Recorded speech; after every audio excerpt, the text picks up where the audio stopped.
Right. Well, I think we're good to go. Everyone can unmute, decloak, whatever other things you have to do. So hello everyone. So welcome to PocketGamer.biz's RoundTable. Although it's not really PocketGamer.biz, we have usurped PocketGamer.biz. It's a takeover by BlockchainGamer.biz. But we are going to talk about blockchain, so that's kind of why Blockchain Gamer, one of the websites in the Steel Media family, has kind of co-opted the opportunity to talk about blockchain. So my name's Jon Jordan. I'm the editor of BlockchainGamer.biz, amongst other things, and at various times I've been editor of PocketGamer.biz, so it's not like I'm a stranger here. And for the next hour or so, I've got 4 panelists with me who have in their own individual ways taken the kind of strange journey to move from what I now call traditional games into this kind of new field of blockchain games, which is pretty weird and very dynamic. And what we're going to try and do, without getting too technical, is kind of unpeel some of the reasons, I guess, that we got involved, and talk about some of what we think are advantages of bringing something like blockchain.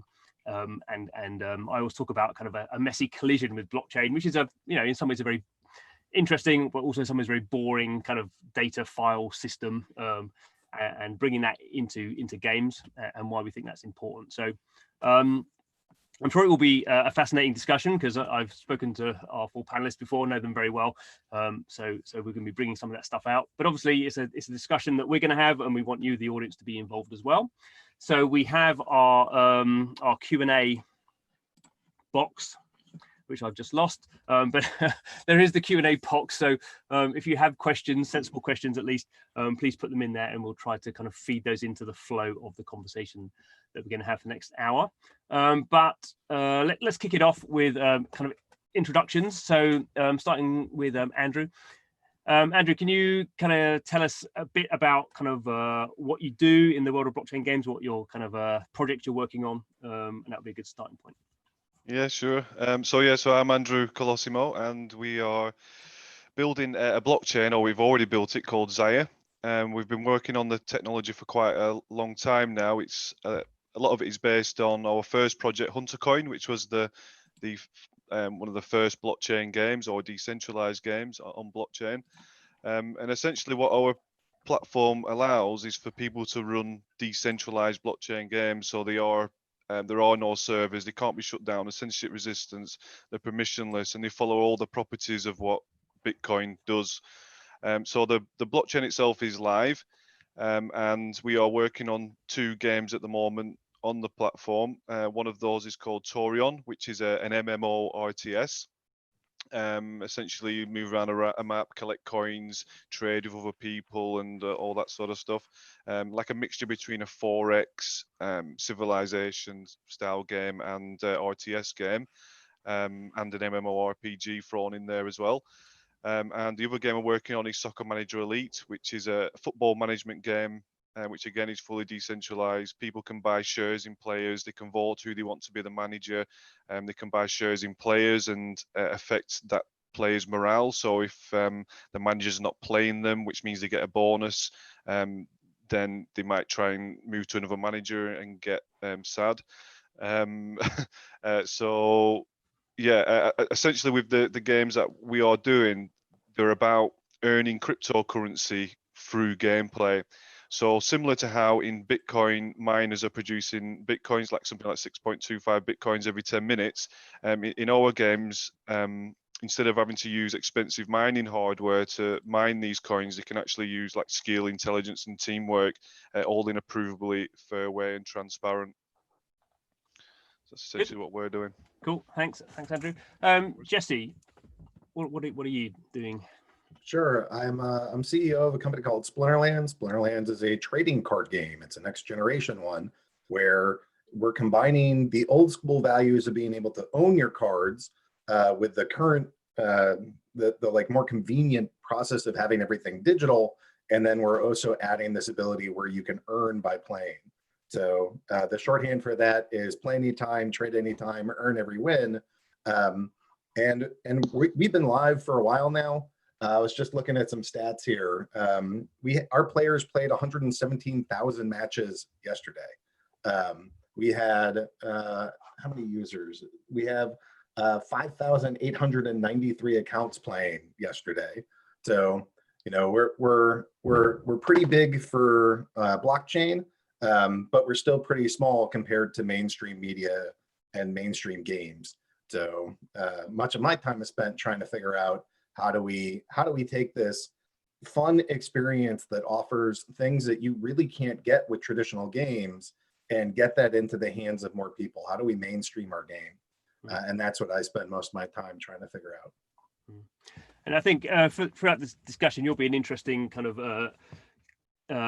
opinion, because as you say, Splinterlands has been around for a couple of years now. It is and has been for a while the most popular blockchain game, as we say, compared to a mobile game, very low kind of volume, but in terms of blockchain games, you've really kind of sustained that for a while. So I think you'll have some interesting kind of thoughts about how you've done better than lots of other blockchain games that we'll kind of go into. And if you want to try a blockchain game, I will say Splinterlands is probably one of your best bets to try to begin with. Certainly I'm playing it at the moment, and that's a recommendation from me for people who are interested in getting into this space. Okay, Vlad, it's over to you. So I'm the CEO of a company called Weekend Games. We do a game called Blockchain Cuties Universe. It's one of the oldest games in the space. We basically started in April 2018. And the game is about collecting cuties, creating armies, equipping them with many different items of different levels, and then farming different locations, trying to become most powerful one, and alongside collecting and breeding very rare cuties. So right now we are totally reworking our in-game item economy, and I believe the next big updates are going to be this week. And we are moving forward into remaking our game into a strategy game, but not like totally, but as a new, completely big layer on top of existing economy. That's why we're working with economy right now. And we are one of the guys who've experimented a lot. We have the game on 4 blockchains right now, and it's going live on Matic as soon as Matic allows dApps to onboard. So I believe it's like a few days or a week. And we're trying to discover like what works, what doesn't work, while trying different various methods. So it's a quick roundup of what we are and what we do. Good, thank you.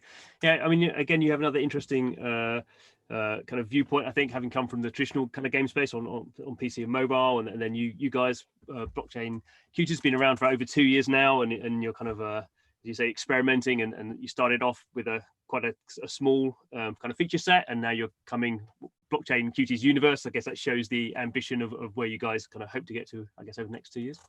Thanks, Vlad. And finally, Rooby. Yes. Tell us what you do.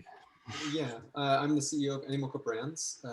We do many things in blockchain games. I think we're probably best known for a couple of in-house titles. One is called Formula 1 Delta Time, and the other is called The Sandbox, which is here behind me. And those are both launching this year, but we have already begun building a lot of the content and the collectibles around both those titles, which we have been auctioning and sharing with fans in the community over the last year or so. And in addition to the in-house stuff, we've also made partnerships and investments in other companies who are building games and related technologies in the blockchain game business, including Dapper Labs, who make CryptoKitties, Sky Mavis, who do Axie Infinity, and OpenSea, for example. So we're just trying to do everything we can to support the community in general. Yeah, again, another kind of unique perspective. You guys coming in, doing your own games, investing pretty heavily in lots of other kind of experiences as well. So you kind of get to peek into what everyone else is doing as well, I guess, and get a bit of best practice. So thanks to the panelists for the introductions. I'm not really in most cases now going to kind of go to individuals. It's can be a bit of a free for all, unless I know there's a particular perspective or particular question I want to ask you. But as I said, I don't think Well, I guess we can all fall down the rabbit hole of the technicalities of blockchain, and already, Vlad's already mentioned Matic, which is a particular kind of blockchain, and we all kind of, certainly I do love to talk about those specificities. Let's try and keep it, at least for the first half, pretty general. So my opening question, anyone can jump into it. Why are we so passionate about using this kind of arcane technology of blockchain? Why are we interested in that for games? Why have people for the last kind of couple of years been trying to get blockchain into games? I mean, games are not broken. Games are as popular, as successful, as kind of widespread as they've ever been in the history of gaming. I need to look at something like Fortnite to see. It's not like games are needing another kind of technology to make them kind of more fun. So someone jump in. Why is blockchain important for games? Sure, I'll jump in. I think for us, the thing that we were most excited by when we first saw, frankly, our first exposure was with our friends at Dapper and what they were doing with CryptoKitties. I think from the perspective of so-called traditional mobile gaming, we thought it was really interesting because we felt like blockchain offered, from a technical standpoint, the ability to just make the experience of gaming so much better by solving some of the problems which, as you said, John, things in gaming are very vibrant. Gaming doesn't necessarily need our help, but we as game developers saw areas where we felt there could be improvement. And one of the big areas is thinking about the fact that most games tend to be free to play these days as far as their business model goes. And so therefore they have some kind of in-game economy. And blockchain was, originally created with an economic hat on, so to speak. And it's extremely good at helping you to design and manage virtual in-game economies. And that's, potentially the subject of today or several hours of other conversation. But I think that's the direction from which we approached it, because we thought, well, if we can use these tools to make in-game economies more exciting, more vibrant, and the big conclusion being allow players to actually own the content that they've been renting previously from game developers, this is a sea change and something we think that everybody will say in 5 years, hey, how come all games weren't like this before? Now, I'll tack on to that. So not only is it the ownership, but it's about the transparency. So, for the trading card games, all these old school games had early cards, and a lot of those cards are quite valuable. They're scarce. The numbers of those previous editions are low, but it's actually really difficult to say exactly how many of them exist, who owns them, what's the price momentum, where can I even find them? How do I know it's not counterfeit?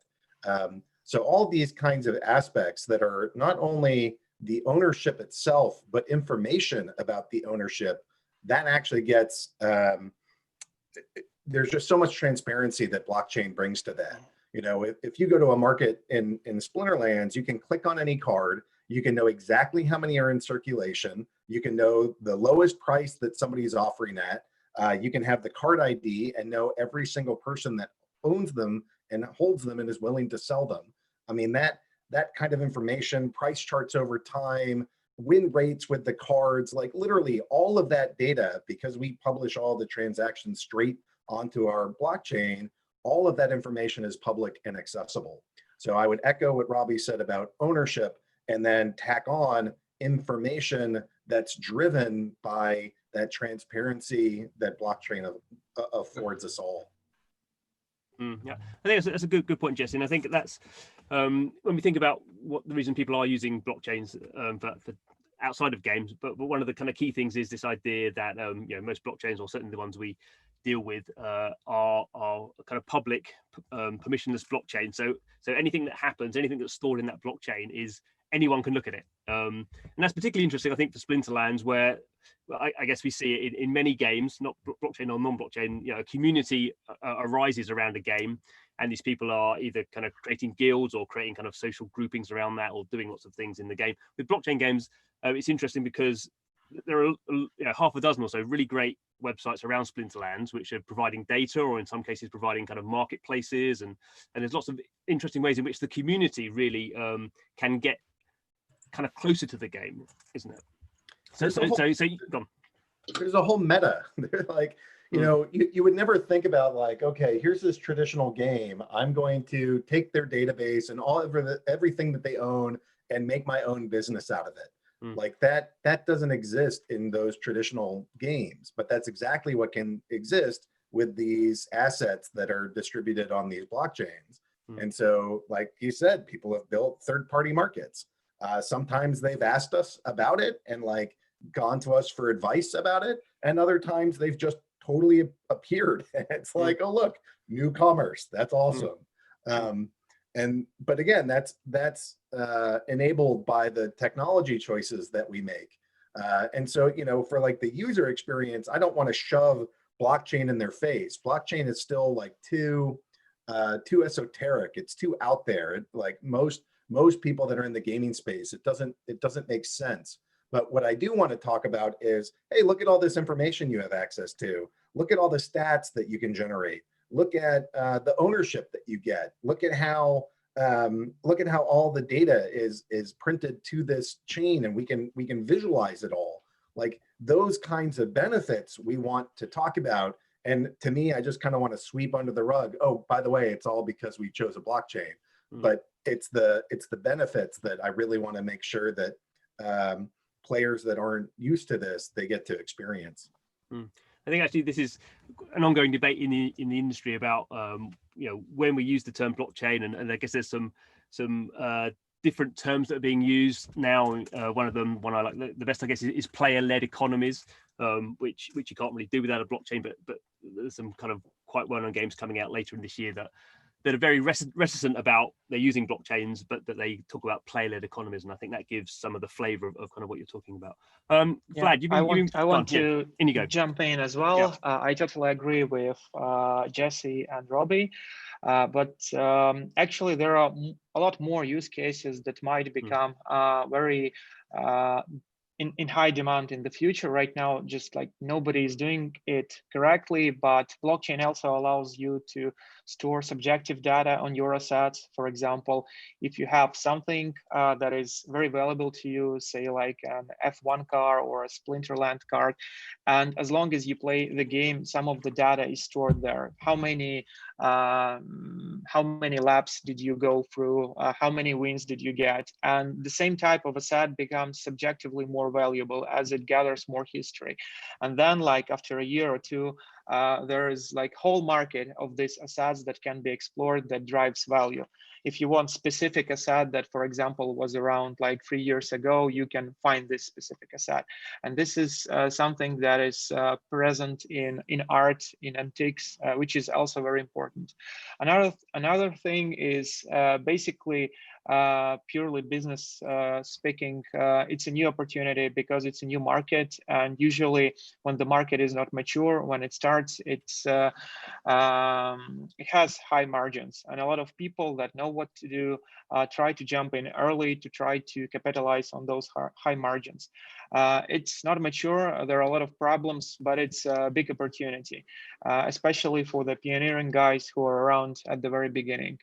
And then ownership is like #1 thing that is very important for people, because everywhere in like majority of industries, things that you buy, they do belong to you, like cars, like houses, and so on. And in regular blockchain games, as both Jesse and Rooby told, you rent, you assign the EOLA and user license agreement, where it is specifically said that you don't own this asset. And I, for example, was like not a victim, but in a situation where the game that I played and invested more than 500 euro just closed, and I had like a lot of cars there. It was called Need for Speed World, and all of those assets just disappeared. I know that it's pretty hard to be able to sell those cars immediately, but at least I would have this opportunity. And because they were not on the market, on the open market, I didn't have this opportunity. They just like were gone. And another very important factor, which is not present at the moment because of the openness of blockchain, it would be possible to bring in real interoperability, where you can like take assets from one game and, for example, via some protocol, allow to be to be allowed to write data on assets from a game, like from Animoca brands, and use it in your game. And if you have this like agreement, then this whole thing will create universe on top of universe, and a lot of different assets will be present in all of the popular games, and this will create like an aspect of multi-branded universe where you don't have these copyright things that are in regular games. If, for example, there will be like interoperability alliance, and everybody who is in alliance, like in Blockchain Game Alliance, would be able to use at least like several assets from one game in another, it would be completely something new that we didn't see in the regular gaming space. Mm-hmm. So yeah. I don't think we're going to go too much into the world of metaverses, but I know there is a lot of that's what's driving a lot of the long-term kind of VC interest in this kind of subject, not just purely for blockchain, but because there's a lot of people building these quite large MMOs with this kind of vision of a metaverse. And I guess we see with Fortnite already, that's kind of, they've kind of lucked out and kind of created one, and now performing lots of steps to take it beyond the game. We'll see if they can do that without employing some sort of blockchain-like technology. Andy, John, yeah, we're going to say, yeah, so yeah, I agree with the other guys as well. But I think what a lot of it boils down to is why people are using this blockchain gaming is it's about this real money trading, and that's what it sort of boils down to for me. You know, like this play to earn experience, or at least keeping the value of your assets and things like that. Yeah, I think the issues what are probably with real games and real money trading is obviously they're not designed for that, and you know, you're getting your accounts banned and things like that, so you're just losing the value of your assets overnight. There's this lack of transparency as well, as was mentioned as well, like how many assets in circulation, fraudulent trades, like duping items. But I think one thing that we are focusing on as well is this fair gameplay aspect. So you can have games which are provably fair. There can be no like cheating in there or things like that. But another main one as well is how are these assets acquired? These you know, if you've got a sword or something like that, like what you've got in the game, and it's took you about 6 weeks to acquire, how do you know that the developer hasn't just bought his own sword and then give it to the players and things like that? So that's one thing that we're focusing on, and like all these issues really are what I believe, and a few others as well in the space is, you know, what affects the true value of these assets. Because, you know, are you going to invest like so much money, or is there a limit how much you're going to invest if you're having to, you know, trust that more assets aren't getting put into circulation if the game's going to get shut down, which isn't a big case with, you know, with like big AAA studios and things. But yeah, I think fair gameplay and earning money or keeping the value of assets, that's what I think is the main properties of okay, let's take one of those and run with it. So I had written down kind of while I was thinking about what the kind of good questions to ask. Do we talk about kind of financial value too much in this space? Because clearly a lot of the headlines over the last kind of couple of years have been around kind of the financial value of certain items. So I guess we have CryptoKit is sold for 600 ETH, which are, again, dropping into jargon, but CryptoKit is sold for what probably at that time was 100,000. I mean, Robbie, your company has sold some of your top end F1 kind of car was sold for over $100,000. So we kind of see this happening fairly regularly, that what would be seen as you know, fairly substantial real world sums of money changing hands for these digital objects. Now, is that just kind of part of obviously kind of what blockchains were created for? Bitcoin was created to move kind of, or to be digital money to some extent. So is that part of it, or are we falling in a little bit of a trap by focusing on financial stuff? I think value as well, yeah, it doesn't have to be financial. It can be, you know, reputation or something like that in a game, you know, or prestige. You know, for example, you could have a game where the winners are all recorded and all the gameplay is provably fair, and then you know that this guy has won 500 games against, you know, certain people, or you know, even sentimental value in MMORPGs was, you know, quite a big thing as well. So yeah, I think it doesn't have to be financial, but that's where it is at the moment mostly, I would say. In most I think also, if I can chime in here, I think it also depends. It has a lot to do with where we are in the development life cycle of blockchain games. So I think that the community that has come into blockchain gaming, the majority have already come familiar with blockchain, so they come from a fintech background, and there's overlapping circles of fintech people and people who play games. That overlap is quite large in raw numbers of people. So I think they come at it with a value sense, but if we look down the road at how blockchain gaming is going to permeate the mass market, I think it's going to be less about people looking at it as a way where they might profit from their game experience, and more as a way for them not to perhaps better make use of their investment in gaming. Because if I went and played a game and I can get 10% or 5% of my money back when I decide to play another game because I'm tired of this one, then 5% is better than nothing. And that's already an improvement on my game experience as a result of this tech. Do you think that sort of, when we start talking about player-led economies, and obviously kind of what we're cutting out of that equation is money at the moment, basically, goes, say in some of your mobile games, the players play the game, they buy some things in the game, and that money goes to you.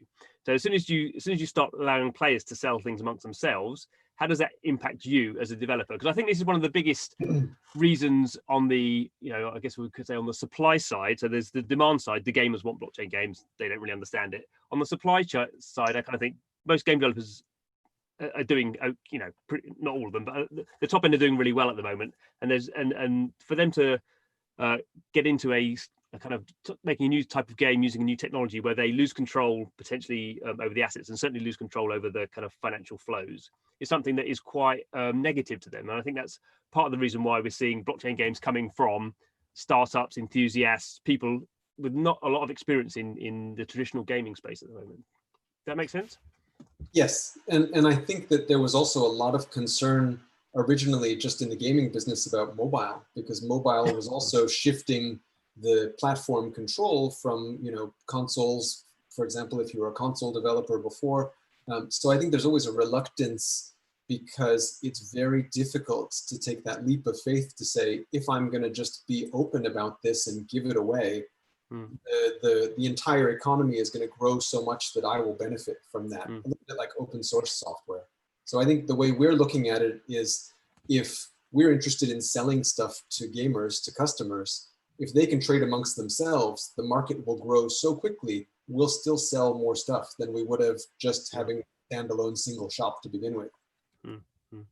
Yeah, that's exactly what we've seen, is that by allowing the players to have ownership, we have greatly exceeded any of our expectations for how quickly this thing would grow and how financially successful.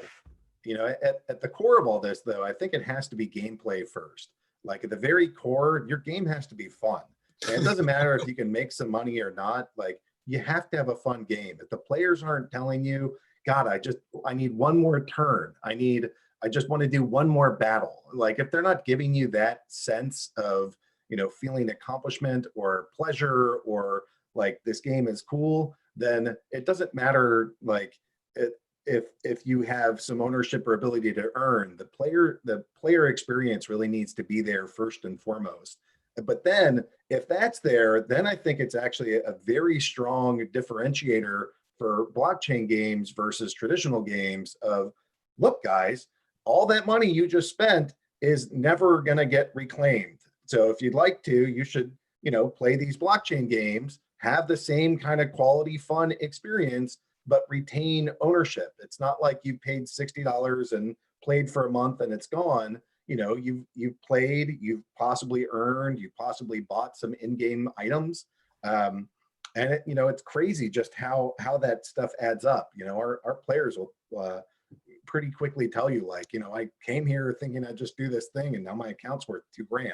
And like, that's not what they came in expecting with playing a trading card game, but they, some earning, a little bit of buying here and there, some trading cards back and forth. And, and all of that is awesome, but I guess I just stress the gameplay has to come first. You got to have a fun game, and then we can differentiate it from the traditional games that don't offer that ownership and in our case the ability to earn. Like, you know, lots of games will give you, here's this in-game item, but the in-game item has no value, you know, because it's a traditional database. But here we give people stuff. I'll give you an example. For daily quests, you get rewarded, and at the end of a season, you get rewarded. And the primary thing that the players want out of those rewards are reward cards. So we give these cards away for free. And the last time I looked, the players value all of those cards collectively at like $600,000 or so. So we gave it for free, and they call it $600,000 through those markets. I mean, that to me is the benefit, like in a very small nutshell of, you know, what can happen by doing this.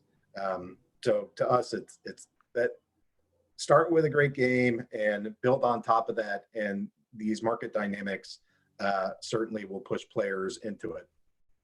Yeah, I was just thinking as you were talking there, Jesse, I'm not quite sure how good the analogy is, but certainly for me in Splinterlands, you know, when I'm buying some cards to level up another card, it does, you know, it's not a massive difference, but it does make a slight difference that I'm buying from other people in, you know, just like me, who kind of got these cards and have put them on the market, and, you know, the level I'm buying at is just probably a couple of cents or maybe 10 cents for a card, so it's not big money, but that does feel like a different sort of experience to going to the marketplace and doing you know, buying something off the developer. That does feel like you're kind of adding to the community, and even the sense that, you know, if I win a battle, I get some of your dark energy crystals, which are, you know, it's a bit of a process, but if I want to, I could collect enough and then get them out for an exchange for dollars. I mean, it's, you know, you're not giving away a lot, but it just seems like that for me is like the first taste of what, you know, blockchain games are supposed to be about. It's about community and about kind of flows of value, and, you know, that helps spread the game. Yeah. You know, like, so we initially built on Steam, and we've moved to Hive, and Hive is this whole social media aspect to it.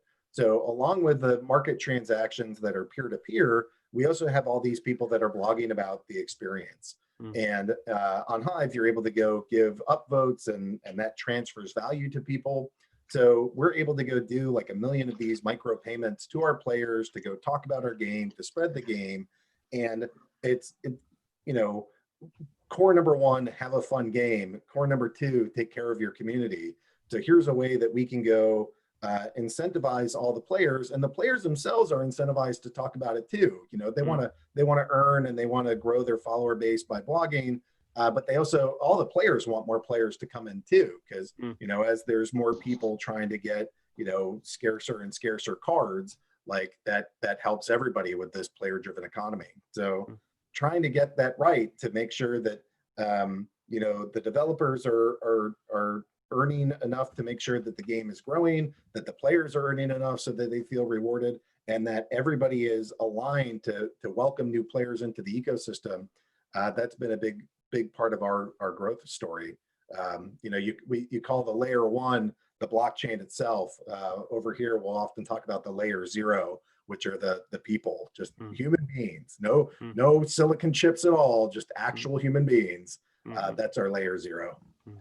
Okay, let's move on a little bit. I have a little bit different opinion. Okay. Well, basically, you're definitely right. But look, for example, at CryptoKitties and at CryptoPunks, who are, by the way, according to nonfungible.com, are doing very okay right now on Ethereum, despite the gas prices. So those games, they don't have basically gameplay aspect to it. Okay, CryptoKitties has breeding, it's fun, but it is very limited in terms of mechanics, especially if you compare it to Splinterlands. But they did it on purpose, because when you don't have combat mechanics, you don't have like stats, and you don't have a common ground to compare cards. So one card could be priced by $100,000 and another one by $2. And because you can't compare them in like fighting mode, this thing continued to exist. So the game grows basically in terms of mechanics. Some users are still playing it, and the volumes are pretty okay. And same goes to CryptoPunks, which is basically even without breeding. So it's pure collectible, and there is audience for it in the market, and this audience is willing to pay. So my idea here on the global question is fun is very important, but you need to find out what people need. Like you need to get market fit to understand what they value, the current audience, because we all want to increase the market size, to bring in more people, to go for this mass adoption, which is not here yet. But the existing audience, it wants some specific things. It has some background, and they are eager to pay for some experience. Sometimes it's true gameplay, very interesting, very intense. Sometimes it's just like casual collecting. And for that, you just need to deliver what players want and to know what they want before that. And of course, community comes here at the very first place. It's your place where you communicate, where you understand what people want, and where you try to bring them what they ask for. Okay. We're going to ask a new question now. So we've gone through some of what we think the advantages are of using blockchains. So we've touched upon it in terms of some of the answers, but let's go into a bit more detail about why blockchains have been around for getting on for a decade now in terms of kind of Bitcoin. Ethereum's been around now for kind of 5 years or so. Stuff like Steam and Hive have been around for a long time as well. So I don't know whether we all expected this, but certainly 2 years ago, 2.5 years ago, when I got into it, I just expected the typical kind of hockey stick, take off for people. New technology, there's going to be a lot of hype about it. Everyone's going to work out that it's really cool, and then everyone's going to pile in. And clearly that's not what we've seen. You could argue with the data, but you could argue there's been some growth, or you could argue there's been pretty static.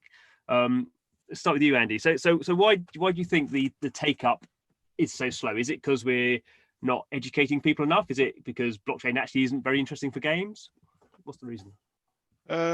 Well, I think the main one is basically I agree what Jess said before, and that is there are no good games. He didn't say that, but basically the games need to be fun, don't they? Yeah. So that's the number one thing. And then obviously there's this user experience issues and things like that. But at the end of the day, if there's a really good game, and people even get over the obstacles to play it. But yeah, I think it all boils down to that, really. I think also, John, to take you back to the beginning of mobile games, if we put our Time Warp 2009 hats on, and think about when you had your, what would it be, like the iPhone 3 or something like that, the third generation. There was an app store, there were hundreds of games, let's call it.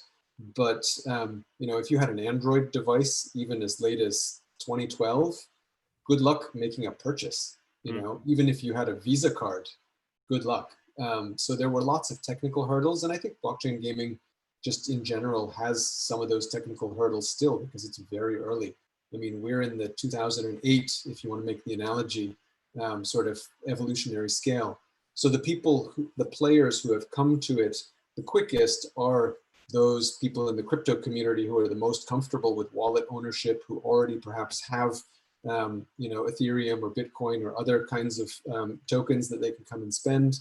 And so as a result, because we as developers need to put food on the table, we cater to that audience in this early stage. So I think that's also had an influence on the type of content that's been created. And the second part is to create really rich, deep experiences takes time.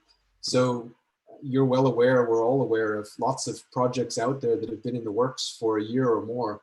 And I think we're going to see the fruits of some of that this year. I mean, the two in-house titles I talked about from us, Sandbox and Formula One, are coming out later this year.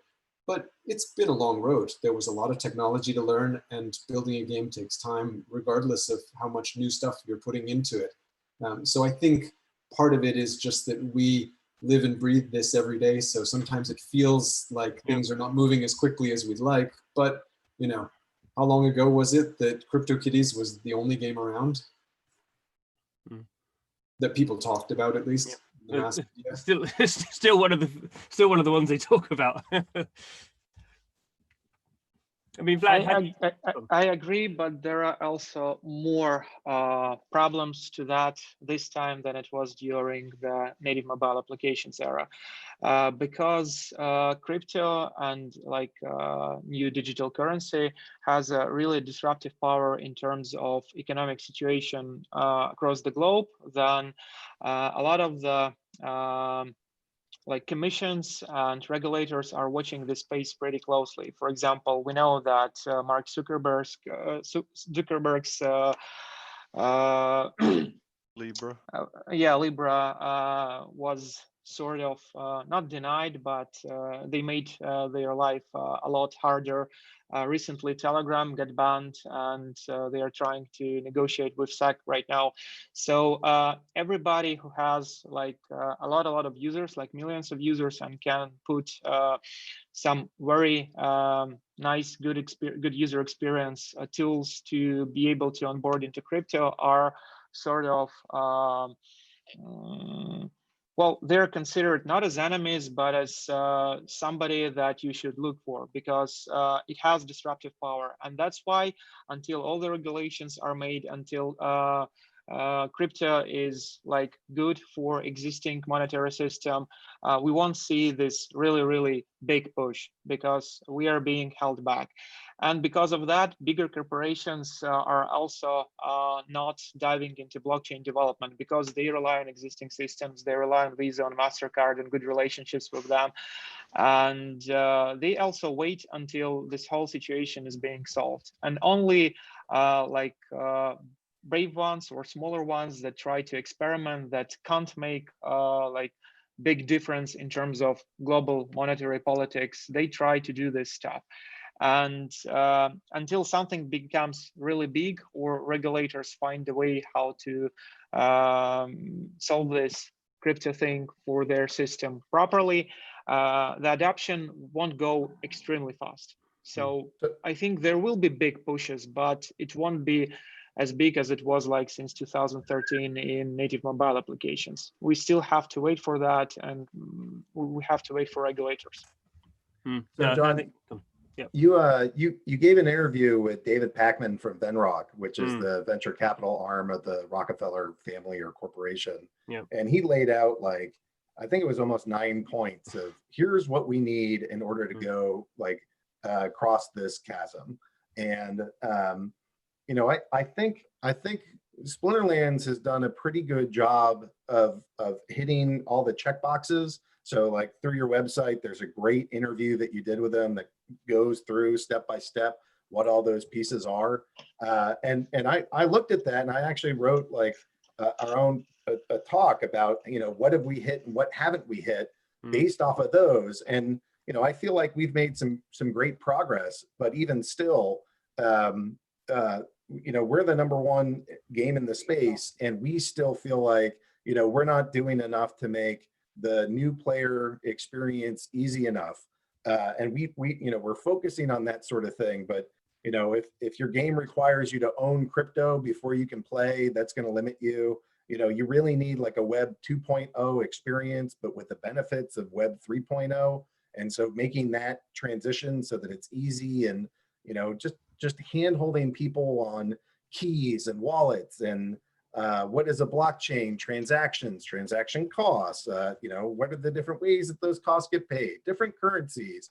Like, there's just a lot of knowledge that's missing, and a lot of distribution that's missing too. You know, like we've seen Tops come in, and Tops did great with their Garbage Pail Kids, but we haven't seen like a million other companies out here yet that are sort of name brand corporations that are beyond financial institutions that are in the space.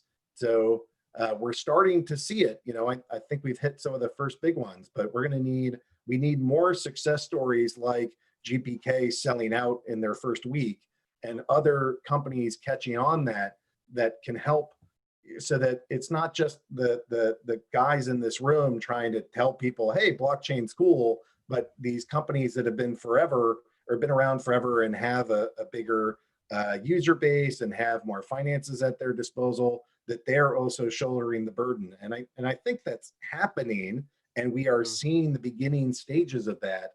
But yeah, we as an industry have to keep growing. And even though it feels slow, that's the beginning of parabolic growth, right? Like you have just at that very beginning, it doesn't feel all that massive. And then suddenly like, oh my God, where like all the AAA game studios are going to be doing blockchain because the players are going to be demanding it.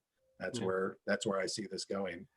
Yeah, it's a good point to bring up the VCs. I have because VCs generally the ones who are into blockchain are tend to be enthusiasts, and they do give you a very good the good VCs, I guess, give you a good kind of long-term view on where they think the thing's going, because obviously they're making bets for a decade down the road. And it is interesting, I think, that on some of the bigger scale projects, some of these MMOGs, these metaverse type projects where it's very hard to see how you take them to the next generation without using blockchains, but those things take 5 years to build. But you are actually seeing quite a lot now of early stage investment around some of these kind of named companies who've not announced they're doing blockchain stuff. And the VCs don't say necessarily these companies are doing blockchain stuff, but if you look at a crypto VC who only invests in blockchain companies and they start investing in games companies, then they're doing that because they know what's going to happen in a few years' time. So I do think I agree with you that the pace we're looking at now is very much focused on kind of our current kind of horizon, and there's a lot coming down the road that people aren't talking about for things like Vlad said, legislative reasons. There's still quite a lot of potential risks around what people might be saying about systems using crypto. So I'm partly being a devil's advocate in saying how slow it is. I do think, when the change happens, it will happen, as we saw with mobile in 2012. Free-to-play games came in mobile, and what did we have launched then? I think we had Heyday, Clash of Clans, Puzzle and Dragons, two games that did $1 billion. Candy Crush, which I think still everybody plays or played before the pandemic on the tube in London. Mm-hmm. So we kind of got 50 minutes left. Let's look into some crystal balls. So how do we think things are going to play out? We've got halfway through the year now, just over halfway through the year. Do we think it's kind of going to be driven by what's going on more generally in the Bitcoin price? Like the Bitcoin price tends to drive a lot of sentiment in the blockchain space for correct or incorrect reasons. Do we think there's specific products that are going to come out that are going to kind of drive a big uptake? What's the sentiment, Andy? You've got some games coming out. What's your sentiment about the rest of 2020? Well, probably shouldn't say, but it is for us as completely uncertain. Really, I mean, we don't know what's gonna happen at all. But I mean, probably definitely next year there's going to be a really good game out there with many thousands of players. But like you say, that's just looking in a crystal ball. I mean, if we look far into the future, I do believe, and obviously I'm a bit biased, that we will have fully decentralized virtual reality games in a good few years. Maybe that's 10 years or something like that, or maybe 5 years or 50 years. And yeah, in these games, you'll be able to be yourself. You'll be able to not break the laws of physics in these games. You'll be able to lend someone the key to your apartment or go to an underground nightclub of which only you've got the password to go in and things like that. So yeah, that might be 10 or 50 years, but yeah, in the short term, it's anybody's guess really. So we'll have to see how that goes. I'm asking you, so it's your guess. Yeah, I don't know. Next year we'll have a successful game, I'm sure. Okay. I think that this year, Ethereum price and Tron price will drastically increase, maybe by 30 or 40%, because, well, DeFi is growing very rapidly. It's 5 years since Ethereum has been born, next month, basically, and Tron version 4 is also released. So there's going to be a lot of hype about that. I do look forward to the Sandbox game release because it's one of the AAA titles that's been around. I also want to see what Blankos has to show, because they have this approach that blockchain is totally under the hood, and players who are interact with this game, they don't have to know that it's a blockchain game. But unfortunately, they've chose EOS, and EOS right now is also pretty staggered. So those are two games that I look forward for their release. I also like to observe how Splinterlands do, because they've also shown their own way, completely different from the one that was like popular 2 years and 1 year ago. So they did succeed a lot, especially with their like ability to share with replays, with a lot of these animations. The game itself, like the production, isn't very hard to replicate, but all the dynamics inside the game are pretty cool. And this is, I think, a lot of the games that are trying to release them, like start to develop right now, we'll look into. So probably like in 4, maybe 6 months, we will see some card battlers that are similar to Splinterlands, because they are a success story of right now. And I myself think that Bitcoin will go to around $11,000 by the end of the year. Investment advice. No investment advice. Yes, no investment advice. Don't quote me on that, but I really hope it will. And of course, I want to see the same hype as it was in 2017, because it was followed by sort of mass adoption. Well, a lot of more people jumped into the blockchain when this hype rocket went up. So hopefully we'll see that. But thanks to pandemic and all the situation, we are like lagging behind a lot right now. The Splinterlands tries to be agnostic. You know, if we allow people to play or pay for cards and pay on the market using PayPal and fiat, and then we also accept a bunch of different cryptocurrencies. And what I've seen in sales is that if the sentiment is crypto prices are really high, then it seems like most of our sales are coming through cryptocurrencies. And if the sentiment is that cryptocurrencies are very undervalued, then most of our cryptocurrency payments dry up, and most of our players are paying just in US dollars. And so by facilitating both, we seem to, like, I do think sales will be stronger in a strong bull market. And I think that's because a lot of what I've seen in the couple times that we've seen these very high prices, the players treat that more like lottery winnings than they do hard-earned, you know, I worked my tail off for this. And so I've seen at these like really high times that players seem very interested in buying and splashing funds around. So I think there's some real fun to be had if there is a bull market. And but you know, again, the goal here is to be like, if you can only survive in a bull market, then that's not a great business project overall. So we're doing our best to be sort of market agnostic.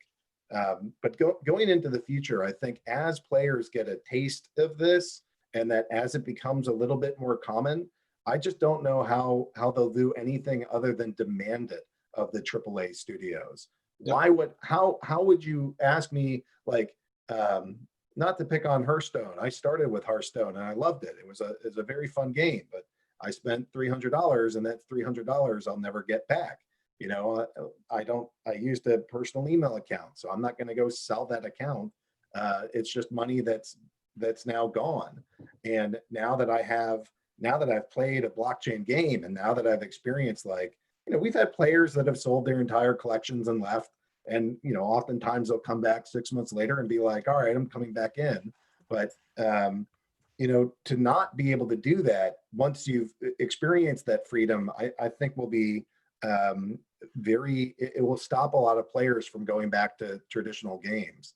And not being able to know things like, wait, what card in this game was the most powerful? Show me all the stats on it. What was my personal win rate with this? How did that compare to other people? How many of them are on the market? What's the current lowest price? Can I contact that person? Like all this kind of meta stuff that, you know, you don't even know when you're just lumping it in. Oh, it's a blockchain game.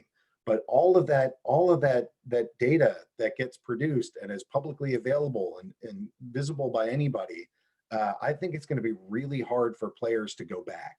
So, you know, it's kind of like each person that you convince, you know, each light bulb that turns on doesn't turn off. So to me, it's just a matter of time before we drag all these humans in here and just entrap them in the benefits of blockchain. Robbie. So thank you, Vlad, for the shout out. I'm very excited for the sandbox later this year as well. And I think that actually this title goes to what I was talking about earlier about just taking an optimistic view of growing community first, because this is a user-generated content title. So I think our goal is to build the right kind of tools for the community to then just go nuts with it and make their own content and enjoy making their own creations as a result of the tools. So I'm very optimistic for that as well. I think one of the things that we've noticed in our traditional gaming business is that with the more time-intensive mid and hardcore titles, particularly our console business, has just gone nuts, because when people are on lockdown, they have a lot more time and they're living with their consoles at home. So for those type of games, actually the pandemic has had a positive influence, perversely. And so, you never know. This may be a year where people actually have a lot more time to think about spending their time on games, just because they're stuck at home. Yeah. Okay, we've got some questions coming in now, so we've got a few minutes left. Can I comment something before the questions? This is a very interesting point that Robbie brought, is that people who play crypto games, judging by DappRider report, they don't treat these games as games. They treat their investments as investment, and they want a positive ROI at some point on that. Because regular games, they did go up in sales, and a lot of reports show that. But according to DappRider, I believe the growth was like around 20%, 25 in Q1 2020. And according to Dapcom, it was like less than 2%. So crypto games didn't see this inflow of money because people were afraid, and they've thought that paying into crypto games is like making an investment, which they don't do in usual games. And those are two completely different mindsets. And it's a lesson for us, people who do crypto games. We need to address them properly. Good. No, good point. Yeah, no, there's not been a particular increase in blockchain gaming during the pandemic. So here's a good question. I guess you can claim your own game is the best one, but if someone wanted to try a blockchain game for the first time, what do we think would be a kind of a good experience? I guess yeah, whoever wants to kick on with that one. Anyone? Well, I think Splinterlands is pretty good right now. It's easy to play, it's understandable, there are very familiar mechanics. If you want to try the game from a standpoint of view that you don't know anything, then I think CryptoKitties are okay because they have very good tutorial. It's very easy, very straightforward. They have like first-party FAQ section, curated like sort of Wikipedia pages where everything is good for new players. But there are many good games on the market that you can try. Basically, there are 2 points of entry. One is into blockchain, where you need to figure out how to use all those wallets and so on. And the other one is into game. I think if to speak about the games themselves, then majority of the games on the market are doing okay. But that first entry point is pretty harsh. Yeah, no, I agree. Anyone else got anything to add there? Anyone? I mean, I'm biased, but yeah, we've done everything we can to make Splinterlands as easy for new players. With like what we really want is that players that don't have any knowledge of blockchain can come here and just start playing. And so you log in with a username and an email address. And I think that's still missing from a lot of the games that are out there.